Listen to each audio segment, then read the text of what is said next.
दोस्तों नमस्कार, मैं राम सूरत यादव सच ही सच चैनल में सभी देशवासियों का स्वागत करता हूं। और आज हम बताएंगे राहुल गांधी को जो 23 मार्च को 2 साल की मानहानि के मुकदमे में अधिकतम सजा मिली थी और उसमें राहुल गांधी को न तो सेशन कोर्ट से राहत मिली थी, न ही गुजरात हाई कोर्ट से राहत मिली थी। और उसमें आज जो है हाई कोर्ट के राहत न मिलने की वजह से राहुल गांधी सुप्रीम कोर्ट में अपील कर दिया और वह अपील को अब जो है सीजीआई चंद्रचूड़ जी देखेंगे और पूरे सच को जो है पूरे देश के सामने अब आने की उम्मीद है। जैसा कि पूरा देश राहुल गांधी की सजा को लेकर के बहुत ही ज्यादा जो है चर्चा का विषय पूरे देश में बना हुआ है। और यही नहीं, जब से राहुल गांधी को सजा मिली है तब से पूरे देश में यही एक बहस छिड़ी है कि क्या राहुल गांधी का एक तरीके से राजनीतिक कैरियर ही समाप्त हो जाएगा, क्योंकि यह सजा बरकरार रहती है तो राहुल गांधी को जेल भी जाना पड़ेगा और लगभग जो है 8 साल कोई चुनाव लड़ नहीं सकते हैं। लेकिन अब आप समझ लीजिए कि अब राहुल गांधी सुप्रीम कोर्ट की शरण में पहुंच गए हैं और अपील दायर कर दिया है और मुख्य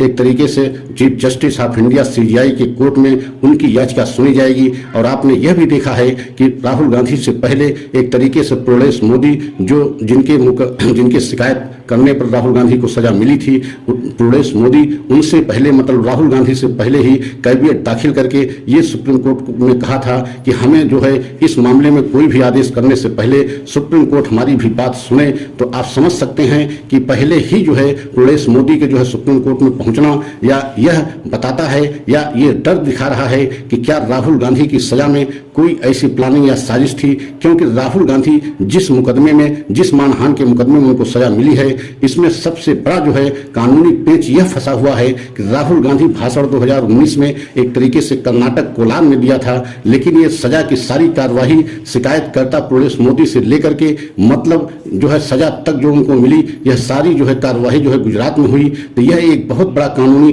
पेच फंस रहा है और यही वजह है कि अब पूरे देश में यह चर्चा का विषय बना हुआ है कि क्या राहुल गांधी की सजा में एक बहुत बड़ा सच देश के सामने आएगा। क्योंकि जैसा कि कांग्रेस हमेशा ये आरोप लगाती रही कि जो है बीजेपी सरकार खासकर मोदी सरकार एक बहुत बड़ी प्लानिंग एवं साजिश के तहत जो है राहुल गांधी को सजा दिलाई है, क्योंकि राहुल गांधी जिस तरीके से सरकार से एवं मोदी जी से जनता से जुड़े सवालों को पूछ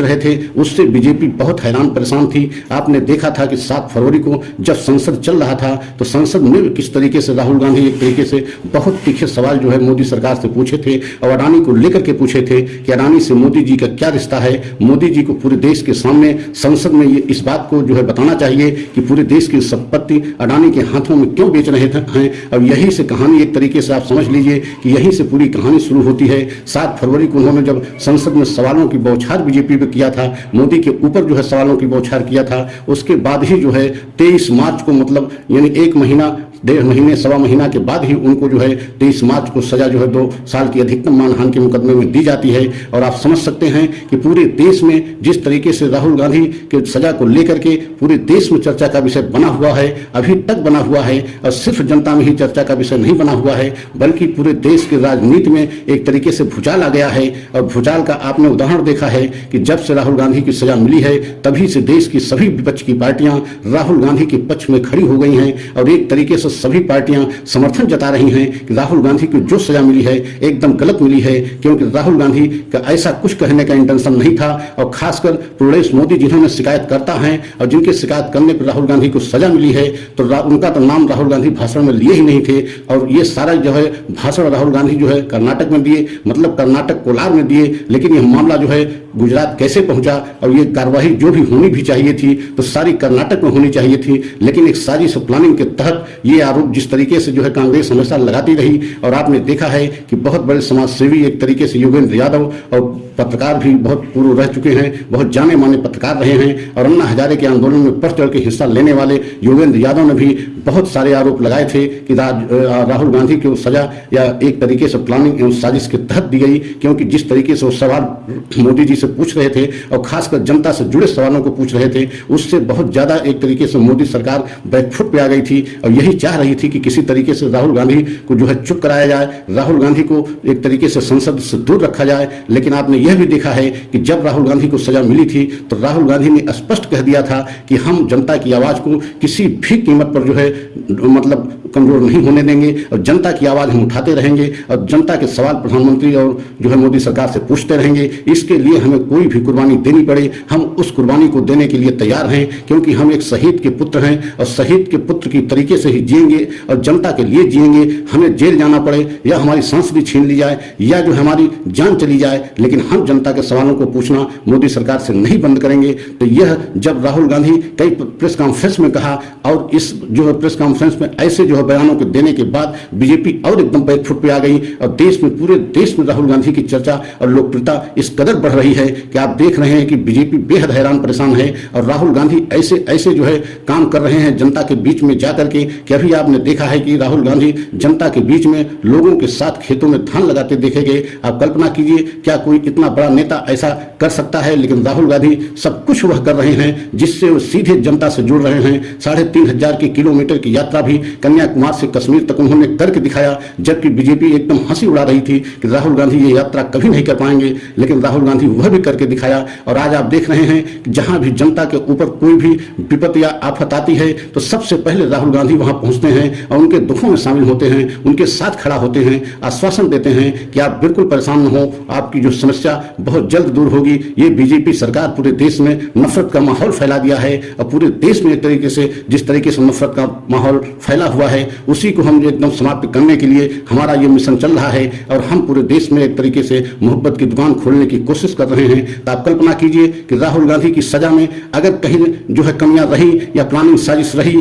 तो अब ऐसे जो है चीफ जस्टिस के सामने यह फाइल पहुंच गई है कि वहां से एक भी सच जो है अब छिप नहीं पाएगा और पूरा सच देश के सामने आएगा। तो आप कल्पना कीजिए जिस तरीके से यह कहा जा रहा है कि इसमें गुजरात लॉबी की एक तरीके से मुसीबत बढ़ गई है, तो आप समझ सकते हैं कि अगर डीवाई चंद्रचूड़ के यहाँ से एक एक शब्दों पर विचार किया जाएगा और राहुल गांधी को वहां से अगर न्याय मिलता है और उनकी सजा वहां से निरस्त होती है तो आप समझ लीजिए कि बहुत बड़ा झटका एक तरीके से गुजरात लॉबी को लगेगा और उसमें प्रधानमंत्री मोदी एवं अमित शाह भी उसमें जो घेरे में आएंगे, क्योंकि जिस तरीके से उनको सजा दी गई वह पूरे देश के बड़े बड़े जो है कानून के जानकार और बड़े बड़े वकील जो है ये बात कहते रहे कि इतना राहुल गांधी सजा के हकदार नहीं थे। जिस तरीके से उनको एक साधारण मानहानि के मुकदमे में उनको अधिकतम 2 साल की सजा दी गई और उनकी सांसदी छीनी गई और उनका सरकारी बंगला छीना गया, तो आप समझ सकते हैं यह चर्चा पूरे देश में राहुल गांधी की सजा को लेकर के बना हुआ है। लेकिन अब उस पर एक तरीके से विराम लगने के समय आ गया है। जैसे ही राहुल गांधी की अब पूरी फाइल खुलेगी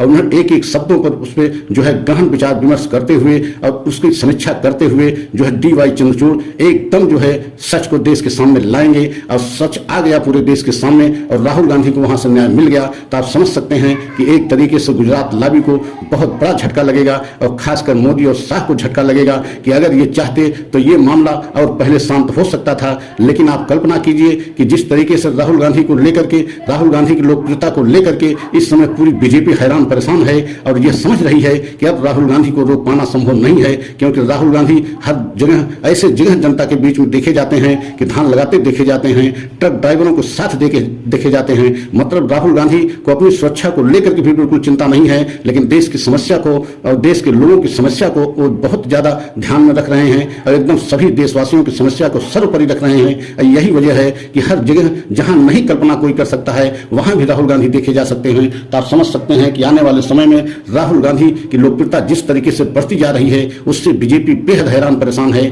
और अब राहुल गांधी को सजा को लेकर के सुप्रीम कोर्ट में डीवाई चंद्रचूड़ जो चीफ जस्टिस ऑफ इंडिया हैं उनके सामने फाइल पहुंच चुकी है। अब पूरा सच जो है डीवाई चंद्रचूड़ जी जो है देश के सामने रखेंगे और आप समझ सकते हैं कि इस सच से जो सच सामने आने वाला है उससे खासकर गुजरात लॉबी बेहद हैरान परेशान है। अब अगर राहुल गांधी को वहां से न्याय मिला तो आप समझ सकते हैं कि मोदी और शाह को भी एक बहुत बड़ा झटका लगेगा, क्योंकि जिस तरीके से आरोप गुजरात के ऊपर लगता रहा कि इस पर सजा में, राहुल गांधी की सजा में गुजरात लॉबी का हाथ है, तो आप समझ सकते हैं कि बीजेपी को बहुत बड़ा झटका लगेगा। और हमारा सच सभी देशवासियों को अच्छा लगा हो तो लाइक सब्सक्राइब करें, कमेंट के द्वारा अपनी राय अवश्य दें। अगले सच की प्रतीक्षा करें, अगले सच को हम पुनः लेकर के आप लोगों के सामने आएंगे। जय हिंद, जय भारत।